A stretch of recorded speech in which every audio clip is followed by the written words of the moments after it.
So, మనకు ఒక స్థిరమైన పాలన, సరైన నాయకత్వం లేకపోతే ఒకప్పుడు యునైటెడ్ ఫ్రంట్, నేషనల్ ఫ్రంట్ ఉన్నప్పుడు ఎట్లాగుండేది. అట్లాగే యూపీఏ పాలనలో, మన్మోహన్ పాలనలో ఎట్లయితే విధ్వంసాలు జరిగినాయో అట్లాగ చూడాలి. ఇంకోవైపున మన నేపాల్ ఎట్లా ఉంది, భూటాన్ ఎట్లా తగలడింది, తర్వాతన ఏదైతే శ్రీలంక ఏమైంది, బంగ్లాదేశ్ ఏమైంది, పాకిస్తాన్ ఏమైందో చూస్తే అర్థమవుతుంది. సరైన పాలకులు లేకపోతే విదేశీ జోక్యం ఎక్కువవుతుంది, తీవ్రవాదం పెరుగుతుంది, అరాచకం అపరిమితంగా ఉంటుంది.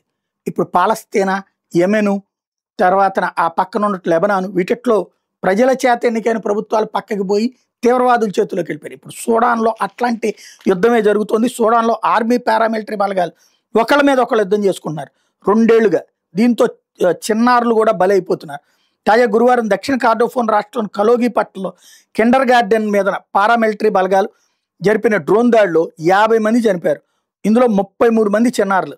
సూడాన్ డాక్టర్స్ నెట్వర్క్ అనే సంస్థ ఇది ప్రకటించింది. మృతుల సంఖ్య ఎక్కువగానే ఉంటుందని చెప్పింది. అయితే సమాచార వ్యవస్థలను స్తంభింపజేయడంతో ఖచ్చితమైన వివరాలు తెలియజేయడం లేదని, క్షతగాత్రులకు వైద్య సిబ్బంది చికిత్స చేస్తున్నారని చెప్పింది.